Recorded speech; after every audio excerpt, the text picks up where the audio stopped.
নমস্কাৰ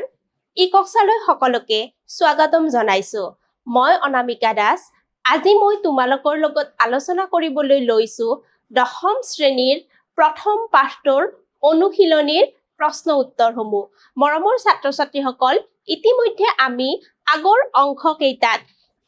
স্বদেশী আন্দোলন তথা বংগ বিভাজনৰ সকলোখিনি কথা পুংখানুপুংখভাৱে আলোচনা কৰিছো এতিয়া আমি আহিছো প্ৰশ্ন উত্তৰ শিতানলৈ প্ৰথম প্ৰশ্নটো আছে বংগ বিভাজন কোন গৰাকী ভাইসৰয়ৰ শাসনকালত সংঘটিত হৈছিল মানে বংগ বিভাজনৰ সময়ছোৱাত কোন গৰাকী ভাইসৰয় ভাৰতবৰ্ষত আছিলে উত্তৰটো হ'ব লৰ্ড কাৰ্জনৰ শাসনকালত অৰ্থাৎ লৰ্ড কাৰ্জনৰ শাসনকালত বংগ বিভাজনৰ দৰে গুৰুত্বপূৰ্ণ ঘটনাটো সংঘটিত হৈছিল এতিয়া আমি আহিছো দ্বিতীয়টো প্ৰশ্নটোলৈ দ্বিতীয় প্ৰশ্নটো হৈছে 1905 খ্ৰীষ্টাব্দৰ কোন তাৰিখে বংগ বিভাজন কাৰ্যকাৰী হৈছিল অৰ্থাৎ আমাক তাৰিখটো লাগে বংগ বিভাজন কাৰ্যকৰী হৈছিল 1905 চনৰ 16 অক্টোবৰ তাৰিখে বংগ বিভাজনৰ দৰে গুৰুত্বপূৰ্ণ ঘটনাটো সংঘটিত হৈছিল এতিয়া আমি আহিছো তৃতীয়টো প্ৰশ্নলৈ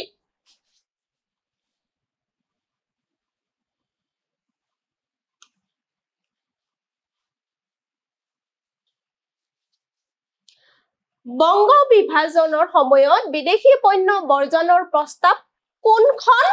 সভাত গ্ৰহণ কৰা হৈছিল অৰ্থাৎ সভাখনৰ নাম আমাক সুধিছে শুদ্ধ উত্তৰটো হ'ব 1905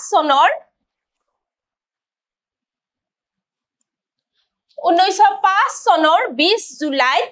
দিনাজপুৰৰ মহাৰাজৰ পৌৰাহিত্যত অনুষ্ঠিত সভাত বিদেশী পণ্য বৰ্জনৰ প্ৰস্তাৱটো গ্ৰহণ কৰা হৈছিল কিহৰ কাৰণে গ্ৰহণ কৰা হৈছিল স্বদেশী আন্দোলনৰ বাবে ইয়াৰ পৰৱৰ্তী প্ৰশ্নটোলৈ আমি আহিছো স্বদেশী আন্দোলনৰ সময়ছোৱাত যুগান্তৰ নামৰ সংবাদ পত্ৰখনৰ সম্পাদনা কোনে কৰিছিল অৰ্থাৎ এই সংবাদ পত্ৰখন কোনে সম্পাদনা কৰিছিল আমাৰ উত্তৰটো হ'ব ভূপেন্দ্ৰনাথ দত্ত নামৰ ব্যক্তিজনৰ কি কৰিছিল যুগান্তৰ নামৰ আলোচনীখন তথা সংবাদ পত্ৰখন সম্পাদনা কৰিছিল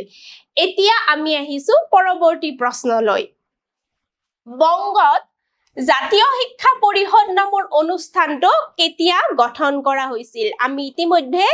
জাতীয় শিক্ষা পৰিষদৰ বিষয়ে আগৰ অংশসমূহত আলোচনা কৰিছো আমাৰ উত্তৰটো হ'ব 1906 খ্ৰীষ্টাব্দৰ 11 মাৰ্চ তাৰিখে এই অনুষ্ঠানটো গঠন কৰা হৈছিল এতিয়া আমি পৰৱৰ্তী প্ৰশ্নৰ শিতানলৈ আহিছো বেংগল কেমিকেলছ নামৰ উদ্যোগ প্ৰতিষ্ঠানটোৰ প্ৰধান উদ্যোক্তা কোন আছিল অৰ্থাৎ এই প্ৰতিষ্ঠানটো কোনে প্ৰথমতে প্ৰতিষ্ঠা কৰিছিল আমাৰ শুদ্ধ উত্তৰটো হ'ব আচাৰ্য প্ৰফুল্ল চন্দ্ৰ ৰায় নামৰ ব্যক্তিজনৰ নেতৃত্বত এই বেংগল কেমিকেলছ নামৰ প্ৰতিষ্ঠানটো প্ৰতিষ্ঠা কৰা হৈছিল এতিয়া আমি পৰৱৰ্তী প্ৰশ্নলৈ আহিছো কাৰ পৌৰাহিত্যত অনুষ্ঠিত জাতীয় কংগ্ৰেছৰ অধিৱেশনে ভাৰতীয়ৰ বাবে স্বৰাজ বিচাৰি প্ৰস্তাৱ গ্ৰহণ কৰিছিল অৰ্থাৎ স্বৰাজৰ প্ৰস্তাৱটো গ্ৰহণ কৰাৰ কথা সুধিছে এতিয়া আমাৰ শুদ্ধ উত্তৰটো হ'ব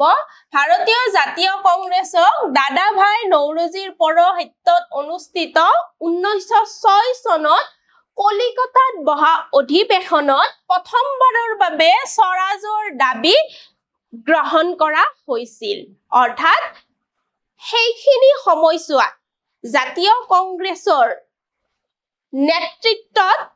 দাদাভাই নৌৰোজীৰ পৌৰাহিত্যত 1906 চনত যিখন অধিৱেশন হৈছিল জাতীয় কংগ্ৰেছৰ সেই অধিৱেশনখনত এই স্বৰাজৰ প্ৰস্তাৱটো লোৱা হৈছিল বংগৰ একত্ৰীকৰণ কেতিয়া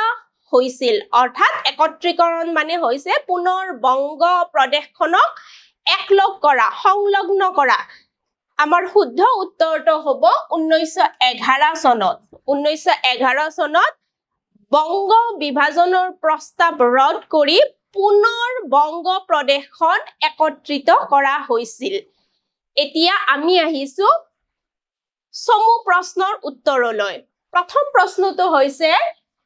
বংগ বিভাজন সৃষ্টি কৰা পূৰ্ব বংগ আৰু অসম নামৰ প্ৰদেশখনৰ সৈতে সংলগ্ন হোৱা বংগ প্ৰদেশৰ প্ৰধান তিনিটা ভৌগোলিক মণ্ডলৰ নাম আমাক সুধিছে অৰ্থাৎ বংগ প্ৰদেশখন যে বিভাজন হৈছিল সেইখিনি সময়ছোৱাত বংগ লগত সংলগ্ন হৈ থকা ভৌগোলিক সংমণ্ডল কেইটাৰ নাম আমাক সুধিছে উত্তৰটো হ'ব ঢাকা চট্টগ্ৰাম আৰু ৰাজশ্বাহী এই তিনিটা সংমণ্ডল আছিলে পৰৱৰ্তী প্ৰশ্নটো হৈছে বংগ বিভাজনৰ অন্তৰ্নিহিত উদ্দেশ্য কি আছিল চমুকৈ লিখা অৰ্থাৎ বংগ বিভাজন যে কাৰ্যকৰী হৈছিল বংগ বিভাজনৰ প্ৰস্তাৱ যে লোৱা হৈছিল তাৰ অন্তৰ্নিহিত ব্ৰিটিছৰ মূল উদ্দেশ্যসমূহৰ বিষয়ে আমাক সুধিছে এতিয়া আমি উত্তৰলৈ আহিছো লৰ্ড কাৰ্জনৰ শাসনকালত শাসনৰ সুবিধাৰ্থে বংগ প্ৰদেশৰ আয়তন সৰু কৰাৰ যুক্তি দিয়া হৈছিল যদিও অন্তৰ্নিহিত উদ্দেশ্যসমূহ আছিল ব্ৰিটিছ চৰকাৰৰ দ্বাৰা সংঘটিত কিছুমান ষড়যন্ত্ৰ সেইসমূহ আমি এতিয়া আলোচনা কৰিবলৈ লৈছো ঐক্যবদ্ধ বংগ শক্তিক দ্বিখণ্ডিত কৰা অৰ্থাৎ বংগৰ শক্তিক দুভাগত বিভক্ত কৰা ব্ৰিটিছ সাম্ৰাজ্যত হিন্দু মুছলমানৰ মাজত একতা বিনষ্ট কৰা যিটো ব্ৰিটিছৰ বংগ বিভাজনৰ অন্য এটা মূল উদ্দেশ্য আছিল তদুপৰি ব্ৰিটিছে বংগ বিভাজন আঁচনিৰ জৰিয়তে ভাৰতীয় জাতীয়তাবাদৰ প্ৰাণ কেন্দ্ৰ বংগ প্ৰদেশক দ্বিখণ্ডিত কৰি হিন্দু বঙালী আৰু বুদ্ধিজীৱী সকলক দুয়োখন প্ৰদেশতে সংখ্যালঘুত পৰিণত কৰিব বিচাৰিছিল আৰু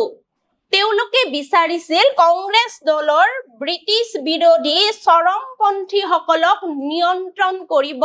বিচাৰিছিল আৰু এইখিনি উদ্দেশ্য আগত লৈ ব্ৰিটিছ চৰকাৰে বংগ বিভাজনৰ দৰে এটা গুৰুত্বপূৰ্ণ সিদ্ধান্ত কাৰ্যকৰী কৰিছিল এতিয়া আমি পৰৱৰ্তী প্ৰশ্নলৈ আহিছো বংগ বিৰোধী আন্দোলনে স্বদেশী আন্দোলন কিয় নাম পাইছিল সেই কথাটো আমাক সুধিছে উত্তৰলৈ আহিছো আমি বংগ বিভাজনক লৈ সৃষ্টি হোৱা আন্দোলনটোৱে স্বদেশী আন্দোলন নাম পাইছিল ইয়াৰ মূল কাৰণসমূহ হৈছে 1903 খ্ৰীষ্টাব্দৰ 6 ডিচেম্বৰত বংগ ভংগৰ প্ৰস্তাৱ গ্ৰহণ কৰাৰ পৰা 1905 চনৰ 19 জুলাইত প্ৰস্তাৱটো চৰকাৰীভাৱে কাৰ্যকৰী কৰালৈকে এই সময়ছোৱাত বংগৰ বিভিন্ন প্ৰদেশত বিভিন্ন প্ৰতিবাদী সভা অনুষ্ঠিত হৈছিল আৰু বংগদেশৰ বিভিন্ন জাতীয়তাবাদী বুদ্ধিজীৱী লোকসকলে এই প্ৰতিবাদী সভাসমূহত নেতৃত্ব প্ৰদান কৰিছিল সেইখিনি সময়ছোৱাত জাতি ধৰ্ম বৰ্ণ নিৰ্বিশেষে সকলোবোৰ মানুহে এই জনসংগ্ৰামৰ জোৱাৰ তুলিছিল বংগ প্ৰদেশত তদুপৰি বংগ ভংগৰ পৰিণতি হিচাপে বিদেশী বস্তু বৰ্জন আৰু স্বদেশী বস্তু গ্ৰহণৰ এক গুৰুত্বপূৰ্ণ সিদ্ধান্ত গ্ৰহণ কৰিছিল যিটো সিদ্ধান্তই পৰৱৰ্তী সময়ৰ ভাৰতীয় স্বাধীনতা সংগ্ৰামৰ বিভিন্ন স্তৰসমূহত যথেষ্ট গুৰুত্বপূৰ্ণ প্ৰভাৱ বিস্তাৰ কৰিবলৈ সক্ষম হৈছিল তদুপৰি এই যে বিদেশী বস্তু বৰ্জন আৰু স্বদেশী বস্তু গ্ৰহণৰ প্ৰস্তাৱ কাৰ্যকৰী হৈছিল আৰু ইয়াৰ পিছতে এই আন্দোলনটো স্বদেশী আন্দোলন নামে জনপ্ৰিয় হৈ পৰিছিল আশা কৰো তোমালোকে স্বদেশী আন্দোলনৰ কথাটো খুব ভালদৰে বুজি পাইছা এতিয়া আমি পৰৱৰ্তী প্ৰশ্নলৈ আহিছো পৰৱৰ্তী প্ৰশ্নটো হৈছে স্বদেশী আন্দোলনে জাতীয় শিক্ষালৈ আগবঢ়োৱা বৰঙণিৰ বিষয়ে আলোচনা কৰা অৰ্থাৎ ভাৰতীয় জাতীয় শিক্ষালৈ এই স্বদেশী আন্দোলনে কেনেকুৱা ধৰণে প্ৰভাৱ বিস্তাৰ কৰিছিল সেইখিনি কথা আমাক সুধিছে এতিয়া আমি উত্তৰৰ শিতানলৈ আহিছো স্বদেশী আন্দোলনৰ প্ৰভাৱ সেই সময়ৰ শিক্ষা ব্যৱস্থাৰ ওপৰত যথেষ্ট গুৰুত্বৰ প্ৰভাৱ পৰিছিল কাৰণ সেইখিনি সময়ছোৱাত স্বদেশী আন্দোলনত ভাৰতীয় ছাত্ৰসকলে যথেষ্ট গুৰুত্বপূৰ্ণ ভূমিকা পালন কৰিছিল ছাত্ৰসকলে শ্ৰেণীকোঠা এৰি স্বতঃস্ফূৰ্তভাৱে আন্দোলনত জঁপিয়াই পৰিছিল আৰু ছাত্ৰসকলৰ আন্দোলনৰ প্ৰতি যিটো অনুৰাগ আছিল তালৈ লক্ষ্য ৰাখি সেইখিনি সময়ছোৱাত ব্ৰিটিছ চৰকাৰৰ মুখ্য সচিব R.W. কাৰ্লাইলে কি কৰিছিল এখন গুৰুত্বপূৰ্ণ ঘোষণা জাৰি কৰিছিল আৰু 1905 চনৰ 10 অক্টোবৰৰ দিনা এখন জাননী জাৰি কৰিছিল যে ছাত্ৰ সমাজ যাতে এই আন্দোলনৰ পৰা বিৰত থাকে আৰু আন্দোলনত অংশগ্ৰহণ নকৰিবলৈ তেখেতে ছাত্ৰসকলক সকীয়াই দিছিল কিন্তু এই জাননীখনৰ বিৰুদ্ধে প্ৰবল জন আন্দোলন গঢ়ি উঠিছিল আৰু ছাত্ৰসকলে এই জাননীখন কেতিয়াও গ্ৰহণ কৰা নাছিল আৰু ছাত্ৰসকলে ইয়াৰ প্ৰতিবাদ স্বৰূপে কি কৰিছিল চৰকাৰী শিক্ষানুষ্ঠানৰ শ্ৰেণীকোঠা ত্যাগ কৰি পদপথলৈ ওলাই আহিছিল আৰু ব্ৰিটিছৰ বিৰুদ্ধে প্ৰতিবাদী ঢৌৰে সমগ্ৰ বংগ প্ৰদেশখন মুখৰিত কৰি তুলিছিল 1905 চনৰ 4 নৱেম্বৰৰ দিনাখন ৰবীন্দ্ৰনাথ ঠাকুৰৰ নেতৃত্বত কলিকতাৰ মল্লিকবাৰীত অনুষ্ঠিত এখন বিশাল সভাত এন্টি সাৰ্কুলাৰ সোসাইটি গ্ৰহণ কৰিছিল অৰ্থাৎ কাৰ্লাইলে যিখন জাননী জাৰি কৰিছিল তাৰ বিৰুদ্ধে এখন জনসভা আয়োজন কৰিছিল আৰু ইয়াৰ প্ৰতিবাদ কৰিছিল আৰু চৰকাৰৰ আদেশ অমান্য কৰাৰ সিদ্ধান্ত গ্ৰহণ কৰা হৈছিল বিপিন চন্দ্ৰ পাল ৰবীন্দ্ৰনাথ ঠাকুৰ আব্দুল ৰসুল এই নেতাসকলে ছাত্ৰ সমাজক চৰকাৰী বিদ্যালয় মহাবিদ্যালয়সমূহ ত্যাগ কৰাৰ কাৰণে কি কৰিছিল আহ্বান জনাইছিল তদুপৰি সতীশ চন্দ্ৰ মুখোপাধ্যায়ৰ দ্বাৰা সম্পাদিত দি ডাউন নামৰ বাতৰি কাকতখনে কলিকতা বিশ্ববিদ্যালয়ক গোলামখানা বুলি অভিহিত কৰিছিল আৰু ছাত্ৰসকলক জাতীয় শিক্ষা গ্ৰহণ কৰাৰ বাবে অনুপ্ৰাণিত কৰিছিল ৰবীন্দ্ৰনাথ ঠাকুৰ আৰু চাৰুদাস বন্দ্যোপাধ্যায়ৰ লগত লগ লাগি দি ডাউন সোসাইটি নামৰ এটা জাতীয় সংগঠন গঢ়ি তোলা হৈছিল আৰু এই সংগঠনটোৰ জৰিয়তে ছাত্ৰসকলৰ মাজত জাতীয়তাবাদী ঢৌ প্ৰবল কৰাৰ বাবে বিভিন্ন প্ৰচেষ্টা হাতত লোৱা হৈছিল তদুপৰি এই সোসাইটিখনে কি কৰিছিল লৰ্ড কাৰ্জনৰ বিশ্ববিদ্যালয় আইন তথা কাৰ্লাইল জাননীৰ বিৰোধিতা কৰিছিল আৰু কি কৰিছিল জাতীয় শিক্ষাক এটা নতুন ৰূপত গঢ় দিবলৈ স্বদেশী আন্দোলনৰ জৰিয়তে বিভিন্ন প্ৰস্তাৱ গ্ৰহণ কৰা হৈছিল স্বদেশী আন্দোলনৰ সময়ছোৱাত বংগৰ বিভিন্ন ঠাইত বিভিন্ন ধৰণৰ জাতীয় শিক্ষাৰ প্ৰতিষ্ঠানৰ জন্ম হৈছিল ইয়াৰে ভিতৰত আমি বিশেষভাৱে উল্লেখ কৰিব পাৰো বংগ জাতীয় বিদ্যালয় 1905 চনৰ 6 আগষ্টত গঠন কৰা হৈছিল তদুপৰি জাতীয় বিদ্যালয় ৰংপুৰ জাতীয় শিক্ষা পৰিষদ বংগ জাতীয় মহাবিদ্যালয় আদিৰ দৰে এই গুৰুত্বপূৰ্ণ শিক্ষানুষ্ঠানসমূহ সেইখিনি সময়ছোৱাত স্বদেশী আন্দোলনৰ সময়ত বংগৰ বিভিন্ন ঠাই গঢ় লৈ উঠিছিল তদুপৰি বেংগল টেকনিকেল ইনষ্টিটিউট যিটো অনুষ্ঠান পিছলৈ যাদৱপুৰ বিশ্ববিদ্যালয়লৈ ৰূপান্তৰিত হৈছিল এই বিশাল অনুষ্ঠানটো সেইখিনি সময়ছোৱাত অৰ্থাৎ স্বদেশী আন্দোলনৰ সময়ছোৱাত গঢ় লৈ উঠিছিল জাতীয় বিদ্যালয়ৰ আৰ্হিত পাটনাত বিহাৰ বিদ্যাপীঠ মহাৰাষ্ট্ৰত সমৰ্থ বিদ্যালয় আৰু গুজৰাটত গুজৰাট বিদ্যালয় নামৰ প্ৰতিষ্ঠানসমূহ স্বদেশী আন্দোলনৰ সময়ছোৱাত গঢ় লৈ উঠিছিল আৰু সেই স্বদেশী আন্দোলনৰ সময়ছোৱাত সৰ্বমুঠ ৬২খন মাধ্যমিক আৰু প্ৰায় ৩০০০খন প্ৰাথমিক জাতীয় বিদ্যালয় গঢ় লৈ উঠিছিল ছাত্ৰ ছাত্ৰীসকল আমাৰ অসমতো এই জাতীয় শিক্ষাৰ ঢৌৱে আমাৰ অসমবাসীক স্পৰ্শ কৰিছিল আৰু অসমতো বিভিন্ন জাতীয় শিক্ষাৰ অনুষ্ঠানসমূহ সেইখিনি সময়ছোৱাত গঢ় লৈ উঠিছিল আশা কৰো তোমালোকে উত্তৰটো খুব ভালদৰে বুজি পাইছা এতিয়া আমি পৰৱৰ্তী প্ৰশ্নলৈ আহিছো পৰৱৰ্তী প্ৰশ্নটো হৈছে স্বদেশী আন্দোলনৰ সময়ছোৱাত বংগৰ জাতীয় শিল্প বিকাশ কেনেদৰে হৈছিল সেই বিষয়ে আমাক চমুকৈ লিখিব দিছে অৰ্থাৎ সেইখিনি সময়ছোৱাত আমাৰ ইন্ডাষ্ট্ৰিৰ ক্ষেত্ৰত কেনেকুৱা ধৰণৰ ইমপ্ৰুভমেন্ট আহিছিল সেইখিনি কথা আমাক সুধিছে উত্তৰটো হ'ব স্বদেশী আন্দোলনৰ সময়ছোৱাত আত্মবিকাশৰ মানসিকতাই গা কৰি উঠিছিল আৰু এই উদ্দেশ্যে কি হৈছিল বংগৰ বিভিন্ন প্ৰান্তত স্বদেশী কাৰখানাসমূহ গঢ় লৈ উঠিছিল তদুপৰি সেইখিনি সময়ছোৱাত স্বদেশী দ্ৰব্য প্ৰতি মানুহৰ যি অনুৰাগ মানুহৰ যি চাহিদা সেইখিনিও কি কৰিছিল স্বদেশী শিল্প প্ৰতিষ্ঠানসমূহ প্ৰতিষ্ঠা কৰাৰ এটা পৰিৱেশ বংগদেশত গঢ়ি তুলিছিল আৰু সেই উদ্যোগসমূহত বিশেষকৈ সূতাকাত কল ক্ষুদ্ৰ আৰু মজলীয়া তাঁতশাল উদ্যোগ সৰিয়হ তেল চাবোন চেনি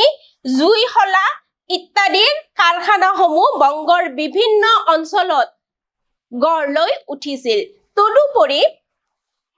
জাতীয় বেংক আৰু স্বদেশী বীমা কোম্পানী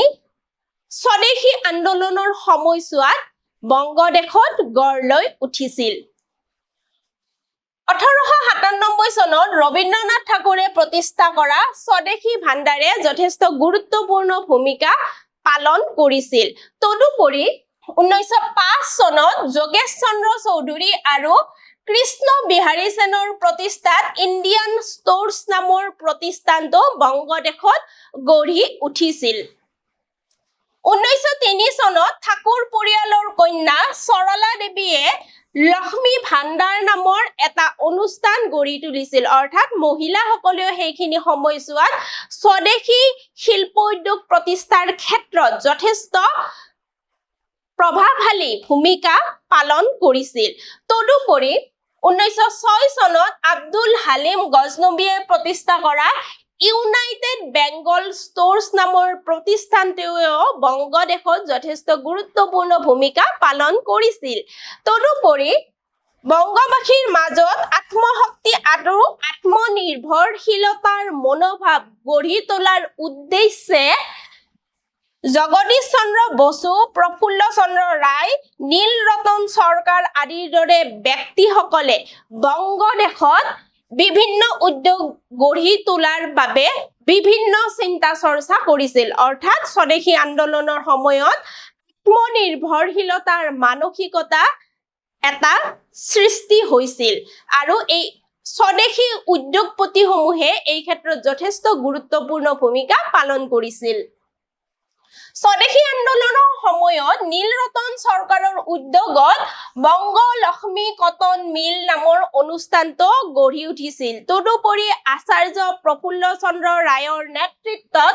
বেংগল কেমিকেলছ আৰু জামছেদজী টাটা বিখ্যাত লৌহ কাৰখানা নামৰ প্ৰতিষ্ঠানটো প্ৰতিষ্ঠা কৰিছিল যিয়ে কি কৰিছিল স্বদেশী আন্দোলনৰ বাৰ্তাসমূহ আমাৰ জনসাধাৰণৰ মাজত বিয়পাই দিয়াত যথেষ্ট গুৰুত্বপূৰ্ণ ভূমিকা পালন কৰিছিল তদুপৰি বংগদেশৰ দৰে আমাৰ ভাৰতবৰ্ষৰ অন্যান্য প্ৰান্ততো কি হৈছিল বিভিন্ন স্বদেশী ঔদ্যোগিক প্ৰতিষ্ঠানসমূহ জন্ম হৈছিল অৰ্থাৎ এই স্বদেশী শিল্প অনুষ্ঠানসমূহ অকল যে বংগৰ মাজতে সীমাবদ্ধ হৈ আছিল এইটো নহয় বংগৰ বাহিৰতো এই স্বদেশী শিল্প উদ্যোগসমূহ গঠন কৰা হৈছিল 1905 চনৰ 7 ডিসেম্বৰত আৰ.চি. দত্তৰ পৌৰাহিত্যত বাৰাণসীত প্ৰথমখন ভাৰতীয় উদ্যোগ সন্মিলন অনুষ্ঠিত হৈছিল আৰু এই প্ৰথমখন ভাৰতীয় উদ্যোগ সন্মিলনত স্বদেশী শিল্পৰ প্ৰচুৰ সম্ভাৱনীয়তাৰ লগতে যিখিনি দেশীয় শিল্প উদ্যোগ আছে সেই দেশীয় শিল্প উদ্যোগসমূহ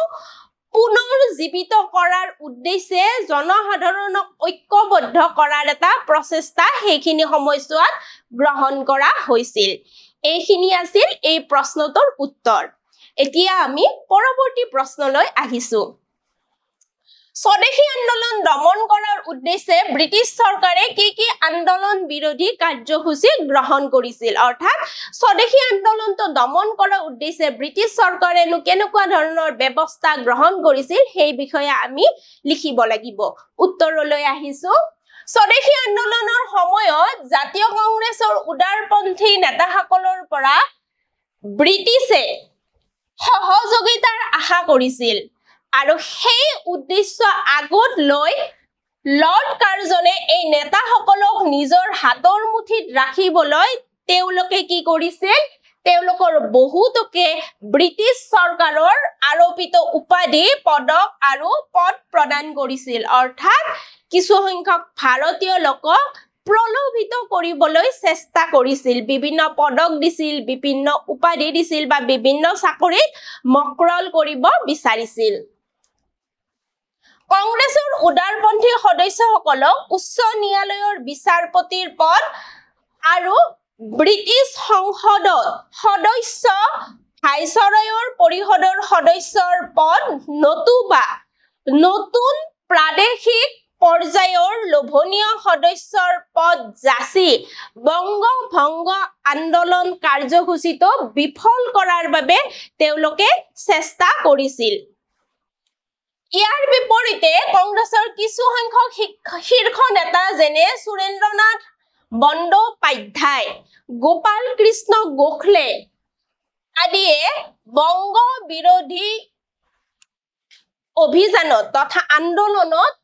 অটলভাৱে আছিল। অৰ্থাৎ তেওঁলোকে কি কৰিছিল? বংগ বিভাজনৰ কথাটোত ব্ৰিটিছৰ সৈতে কেতিয়াও একমত হোৱা নাছিল আৰু এইটোৱে কি কৰিছিল? ব্ৰিটিছ চৰকাৰক যথেষ্ট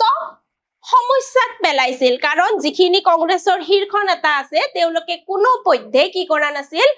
ব্ৰিটিছ চৰকাৰৰ লগত সহমত পোষণ কৰা নাছিল। বিপিন চন্দ্ৰ পালে সকলোবোৰ নেতাক ব্ৰিটিছ প্ৰদত্ত উপাধি বা পদবীসমূহ বৰ্জন কৰিবৰ বাবে আহ্বান জনাইছিল আৰু এই আহ্বানৰ প্ৰতি সঁহাৰি জনাই গোপাল কৃষ্ণ গোখলে প্ৰথমে নাইটহুড উপাধি চৰকাৰক ঘূৰাই দিছিল। অৰ্থাৎ চৰকাৰী প্ৰদত্ত উপাধিসমূহ কি কৰিছিল? চৰকাৰক উভতাই দিছিল। এতিয়া আমি পৰৱৰ্তী প্ৰশ্নলৈ আহিছো। স্বদেশী আন্দোলনৰ তিনিটা ফলাফল উল্লেখ কৰা। অৰ্থাৎ এই আন্দোলনটোৰ ফলাফলসমূহ কেনেকুৱা আছিল সেই প্ৰশ্নটোৰ উত্তৰ বিচাৰিছে। এতিয়া আমি উত্তৰলৈ আহিছো। স্বদেশী আন্দোলনে জাতীয় সাহিত্য, জাতীয় শিক্ষাৰ বিকাশ ঘটোৱাৰ লগতে মহিলাসকলৰ ভূমিকা, অৰ্থাৎ মহিলাসকলক সৰ্বভাৰতীয় প্ৰেক্ষাপটত দাঙি ধৰাৰ ক্ষেত্ৰত যথেষ্ট গুৰুত্বপূৰ্ণ ভূমিকা পালন কৰিছিল। সেইখিনি সময়ত বিশেষভাৱে জাতীয় শিক্ষাৰ বিকাশ হৈছিল। অৰ্থাৎ এই ছাত্ৰসকলে যে চৰকাৰী বিদ্যালয়সমূহ ত্যাগ কৰি ৰাজপথলৈ ওলাই আহিছিল, এই ছাত্ৰসকলৰ উন্নতিৰ হকে সেইখিনি সময়ছোৱাত জাতীয় শিক্ষাৰ বিকাশ হৈছিল আৰু চৰকাৰৰ আৰু ছাত্ৰসকলৰ আন্দোলনৰ প্ৰতি যি ইতিবাচক ভূমিকা তাৰ প্ৰতি লক্ষ্য ৰাখি R.W. কাৰ্লাইলে 1905 চনত এখন জাননী জাৰি কৰিছিল আৰু এই জাননীৰ দ্বাৰা কি কৰিছিল? ছাত্ৰসকলক আন্দোলনৰ পৰা বিৰত থাকিবলৈ তেওঁ আহ্বান জনাইছিল। কিন্তু এই জাননীৰ বিৰোধিতা কৰি বংগত প্ৰবল প্ৰতিবাদ হৈছিল। অৰ্থাৎ কাৰ্লাইল চাৰ্কুলাৰখনৰ বিৰুদ্ধে এক প্ৰতিবাদৰ পৰিৱেশ সৃষ্টি হৈছিল আৰু ছাত্ৰসকলে শ্ৰেণীকোঠা বৰ্জন কৰিছিল। 1905 চনৰ 4 নৱেম্বৰ তাৰিখে ৰবীন্দ্ৰনাথ ঠাকুৰৰ নেতৃত্বত কলিকতাৰ মল্লিকবাৰীত এখন বিশাল ছাত্ৰ সভা অনুষ্ঠিত হৈছিল আৰু তাত এন্টি সাৰ্কুলাৰ সোসাইটি গঠন কৰা হৈছিল আৰু এন্টি সাৰ্কুলাৰ সোসাইটি গঠন কৰি চৰকাৰৰ নিৰ্দেশ অমান্য কৰি ছাত্ৰসকলে কি কৰিছিল? স্বদেশী আন্দোলনত জপিয়াই পৰিছিল। বিপিন চন্দ্ৰ পাল, ৰবীন্দ্ৰনাথ ঠাকুৰ, আব্দুল ৰছুল আদি নেতাসকলে কি কৰিছিল ছাত্ৰসকলক চৰকাৰী শিক্ষানুষ্ঠানসমূহ ত্যাগ কৰিবলৈ আহ্বান জনাইছিল সতীশ চন্দ্ৰ মুখোপাধ্যায়ৰ সম্পাদিত দি ডাউন নামৰ কাকতখনে কলিকতা বিশ্ববিদ্যালয়ক গোলামখানা ৰূপে অভিহিত কৰিছিল আৰু ছাত্ৰসকলক তাৰ পৰা ওলাই আহি জাতীয় শিক্ষা গ্ৰহণ কৰিবৰ বাবে আহ্বান কৰিছিল অৰ্থাৎ চৰকাৰী যিবিলাক কলেজ বিশ্ববিদ্যালয় তথা বিদ্যালয় আছে সেই বিদ্যালয়ৰ পৰা ওলাই আহি জাতীয় শিক্ষা গ্ৰহণৰ বাবে আহ্বান জনাইছিল তদুপৰি সেইখিনি সময়ছোৱাত ৰবীন্দ্ৰনাথ ঠাকুৰ আৰু চাৰুদাস বন্দ্যোপাধ্যায়ৰ লগত লগ লাগি তেখেতে দি ডাউন সোসাইটি নামৰ এটা জাতীয় শিক্ষানুষ্ঠান জাতীয়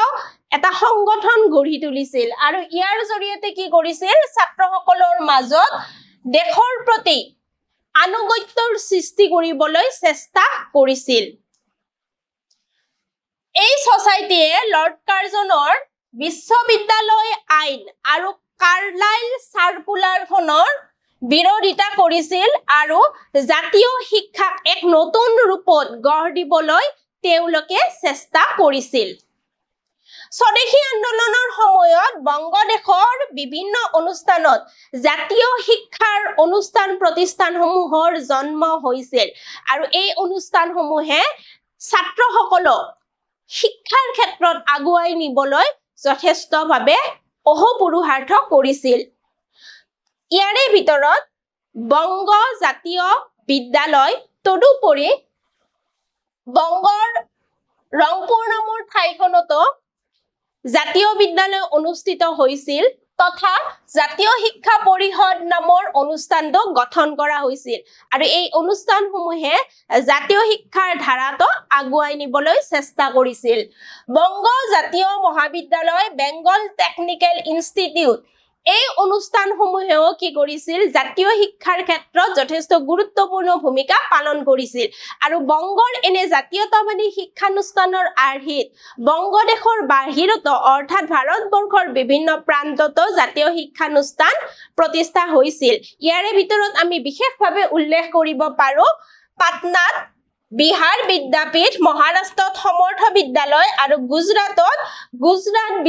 গুজৰাট বিদ্যালয় নামৰ এই অনুষ্ঠানসমূহ প্ৰতিষ্ঠা কৰা হৈছিল আৰু স্বদেশী আন্দোলনৰ সময়ত প্ৰায় ৬২খন মাধ্যমিক তথা প্ৰায় ৩০০০খন প্ৰাথমিক জাতীয় বিদ্যালয় আমাৰ ভাৰতবৰ্ষৰ বিভিন্ন প্ৰান্তত গঢ় লৈ উঠিছিল আৰু এই অনুষ্ঠানসমূহে স্বদেশী ধাৰা জনসাধাৰণ তথা ছাত্ৰ সমাজৰ মাজত বিয়পাই নিবলৈ যথেষ্ট অহোপুৰুষাৰ্থ কৰিছিল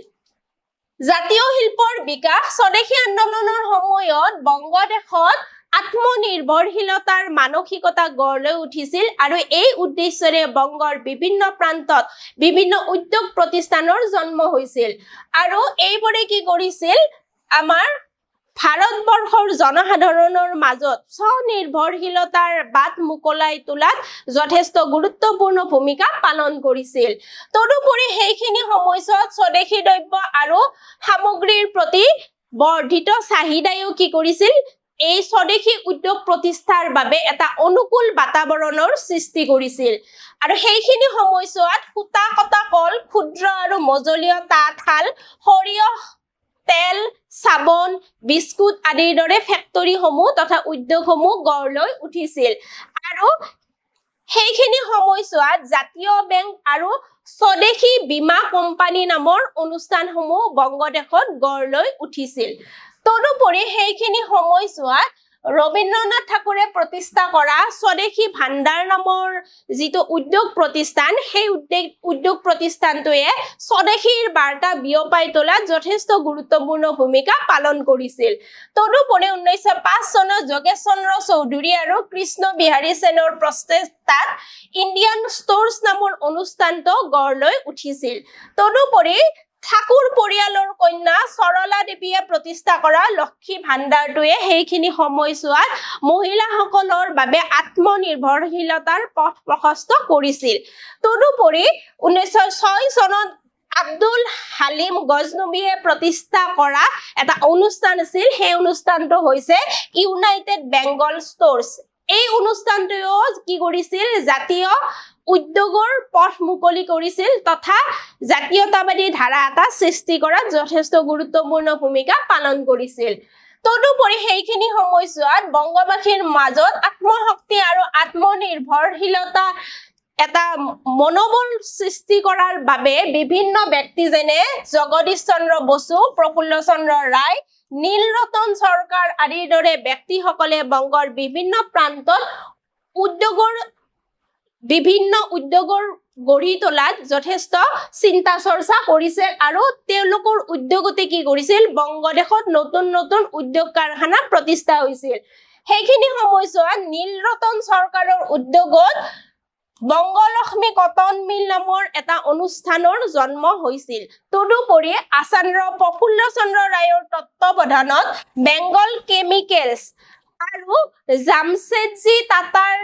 উদ্যোগত লৌহ শিল্প কাৰখানা আদি বংগদেশৰ বিভিন্ন প্ৰান্তত গঢ় লৈ উঠিছিল যিবিলাকে স্বদেশীৰ ধাৰা বিয়পাই তুলিছিল তদুপৰি বংগৰ দৰে ভাৰতবৰ্ষৰ বিভিন্ন প্ৰান্তত কি কৰিছিল বিভিন্ন স্বদেশী উদ্যোগিক কাৰখানাসমূহ প্ৰতিষ্ঠা হৈছিল যিবিলাকে কি কৰিছিল স্বদেশীৰ বাৰ্তাসমূহ সাধাৰণ জনতাৰ মাজত বিয়পাই নিবলৈ সক্ষম হৈছিল 1905 চনৰ 7 ডিসেম্বৰত আৰচি দত্তৰ পৌৰাহিত্যত বাৰাণসীত প্ৰথমবাৰৰ বাবে ভাৰতীয় উদ্যোগ সন্মিলনখন অনুষ্ঠিত হৈছিল আৰু এই উদ্যোগ সন্মিলনখনে কি কৰিছিল ভাৰতীয়সকলৰ মাজত স্বদেশী শিল্পৰ সম্ভাৱনীয়তা তথা দেশীয় উদ্যোগসমূহ পুনৰ বিকশিত কৰাৰ মানসিকতা এটা গঢ় দিবলৈ সক্ষম হৈছিল আৰু ইয়াতে কি কৰিছিল ভাৰতীয় জনসাধাৰণ ঐক্যবদ্ধ হৈছিল যে আমাৰ থলুৱা দেশীয় শিল্প উদ্যোগসমূহক পুনৰ উজ্জীৱিত কৰিব লাগে তদুপৰি সেইখিনি সময়ছোৱাত মহিলাসকলে যথেষ্ট সবল ভূমিকা লৈছিল মহিলাসকলৰ ভূমিকা এই আন্দোলনটো যথেষ্ট গুৰুত্বপূৰ্ণ আছিল আৰু মহিলাসকলে সক্ৰিয়ভাৱে এই আন্দোলনটোত অংশগ্ৰহণ কৰিছিল পুৰুষৰ সমানে মহিলাসকলেও ৰাজপথলৈ ওলাই আহি আন্দোলনৰ কাৰ্যসূচীসমূহত যথেষ্ট সহযোগিতা কৰিছিল আৰু সৰলা দেৱী চৌধুৰাণীয়ে মহাৰাষ্ট্ৰত শিৱাজী উৎসৱৰ অনুকৰণত বংগত কি কৰিছিল বীৰ অষ্টমী ব্ৰত পালন কৰিছিল তদুপৰি প্ৰজ্ঞাপাদিত উৎসৱ আৰু ব্যায়াম সমিতি আদিৰ আয়োজন কৰি যুৱক যুৱতীসকলক বিভিন্ন ক্ষেত্ৰত প্ৰশিক্ষণ দিছিল যেনে লাঠি খেল কুস্তি আদিৰ প্ৰশিক্ষণ তেওঁৰ নেতৃত্বত যুৱতী তথা মহিলাসকলক প্ৰশিক্ষণ দিয়া হৈছিল তদুপৰি সৰলা দেৱী চৌধুৰাণীয়ে ভাৰতী নামৰ এখন পত্ৰিকা সম্পাদনা কৰি ভাৰতীয় যুৱ শক্তিক আন্দোলনত জপিয়াই পৰিবলৈ আহ্বান জনাইছিল অৰ্থাৎ সৰলা দেৱী চৌধুৰাণীৰ দৰে মহিলাসকলৰ নেতৃত্বত আমাৰ ভাৰতৰ তথা বংগদেশৰ মহিলাসকলক ৰাজপথত ওলাই আহি ব্ৰিটিছৰ বিৰুদ্ধাচৰণ কৰাৰ এটা পৰিৱেশ গঢ়ি তোলাত তেওঁ যথেষ্ট চেষ্টা কৰিছিল তদুপৰি ভগিনী নিবেদিতাই কলিকতাত Young Men's Hindu Union Vivekananda Society Dawn Society আৰু অনুশীলন সমিতি আদিৰ দৰে অনুষ্ঠানসমূহত জড়িত হৈ ভাৰতীয় মহিলা তথা যুৱক যুৱতীসকলক দেশীয় শিল্পৰ জৰিয়তে আত্মনিৰ্ভৰশীলতাৰ বাণী তেওঁ প্ৰকাশ কৰিছিল অৰ্থাৎ ভগিনী নিবেদিতায়ো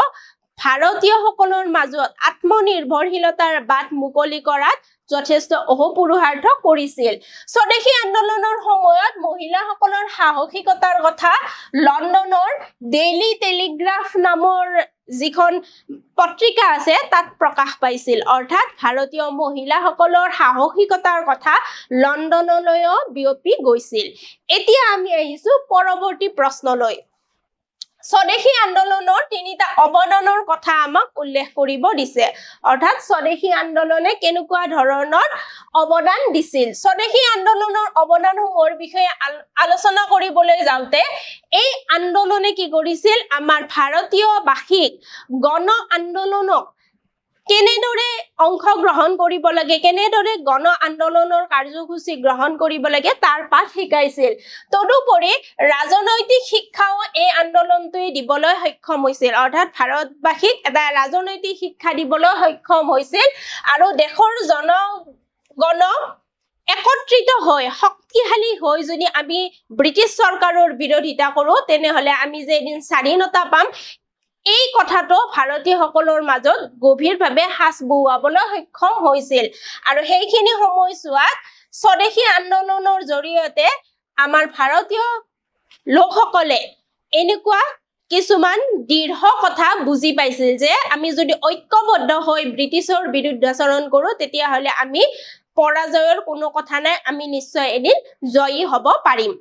তদুপৰি স্বদেশী আন্দোলনৰ জৰিয়তে ভাৰতবাসীয়ে ব্ৰিটিছ চৰকাৰৰ ওচৰত স্বৰাজৰ দাবী কৰাৰ এক সুবৰ্ণ সুযোগ লাভ কৰিছিল, অৰ্থাৎ স্বৰাজৰ দাবী কৰিব পাৰিছিল। তদুপৰি এই আন্দোলনে কি কৰিছিল, ভাৰতীয় জাতীয় কংগ্ৰেছৰ অধিৱেশনত স্বৰাজৰ দাবী ব্ৰিটিছ চৰকাৰৰ সন্মুখলৈ নিবলৈ সক্ষম হৈছিল। অৰ্থাৎ এই আন্দোলনটোৱে এনেকুৱা এটা সুবিধা কৰি দিছিল যে দাদাভাই নৌৰোজীৰ পৌৰাহিত্যত 1906 চনত বহা কলিকতাৰ অধিৱেশনত, জাতীয় কংগ্ৰেছৰ কলিকতাৰ অধিৱেশনত স্বৰাজৰ দাবী ব্ৰিটিছৰ সন্মুখলৈ নিবলৈ সক্ষম হৈছিল। তদুপৰি এই আন্দোলনৰ মাজেৰে ভাৰতবৰ্ষত সশস্ত্ৰ বিপ্লৱৰ সূচনা হৈছিল, অৰ্থাৎ বৈপ্লৱিক ধাৰা আমাৰ ভাৰতবৰ্ষত আৰম্ভ হৈছিল।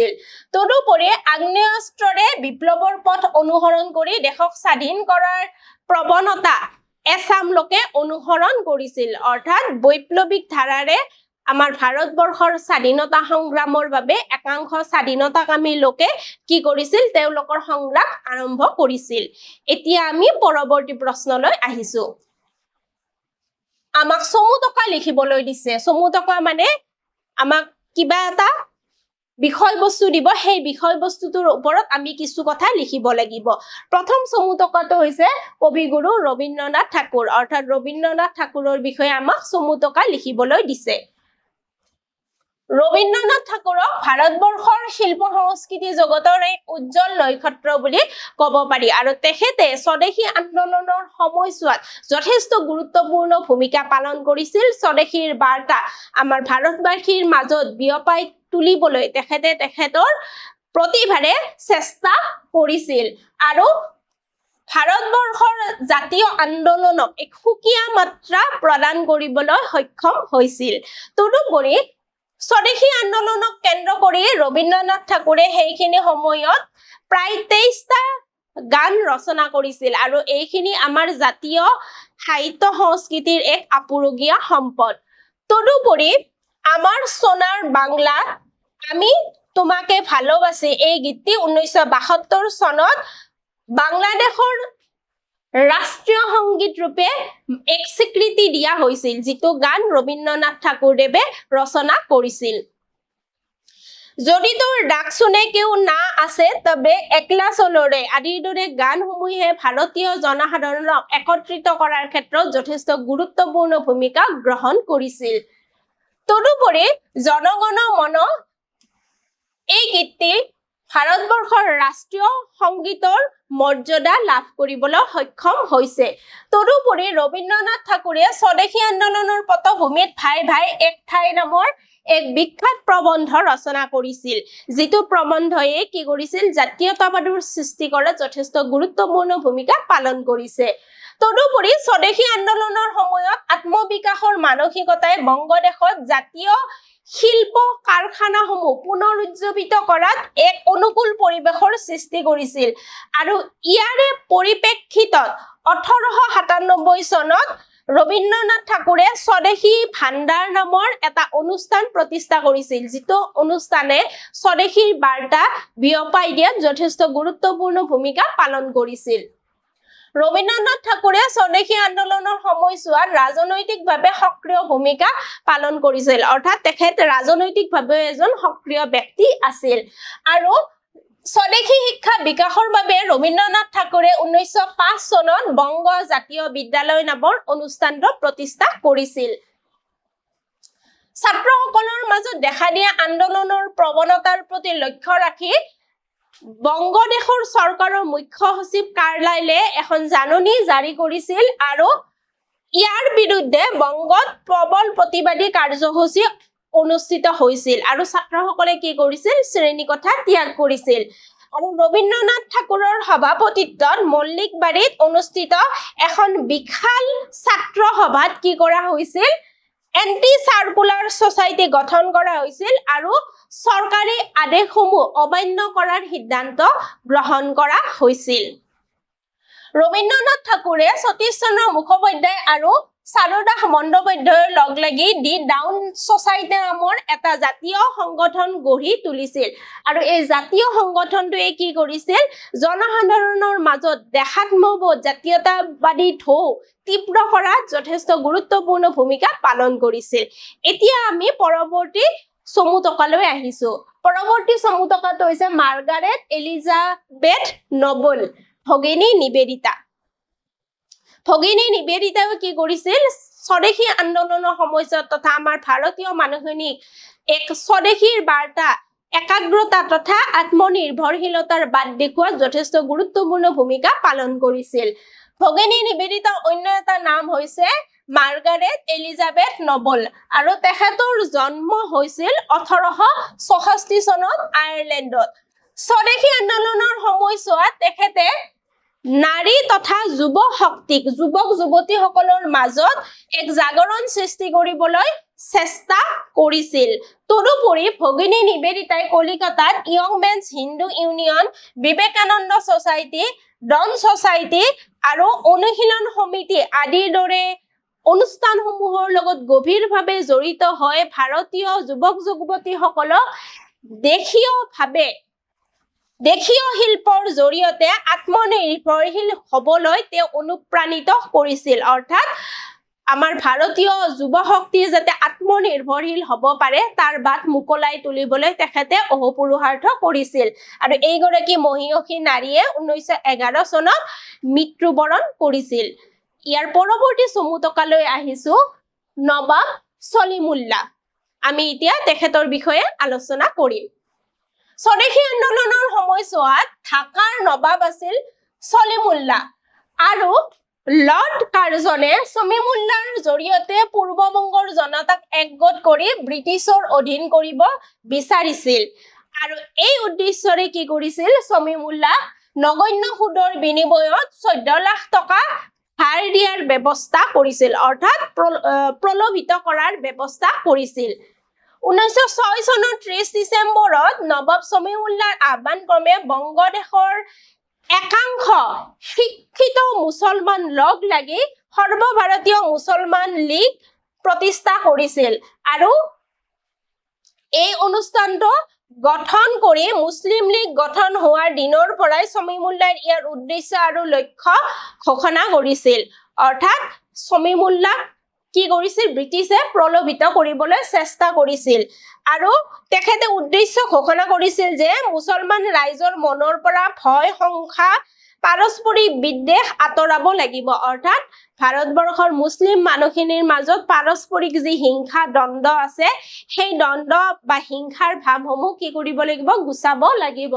আৰু তেওঁলোকে ব্ৰিটিছ চৰকাৰৰ প্ৰতি থকা আনুগত্য প্ৰসাৰ কৰিব লাগিব আৰু ব্ৰিটিছ চৰকাৰেও মুছলমান ৰাইজৰ অধিকাৰ আৰু স্বাৰ্থৰ প্ৰতি সদায় সচেতন হ'ব লাগিব এনেকুৱা ধৰণৰ এটা বাতাবৰণ সৃষ্টি কৰিবলৈ তেখেতে চেষ্টা কৰিছিল ছাত্ৰ ছাত্ৰীসকল আজিলৈ ইমানতে এৰিছো ধন্যবাদ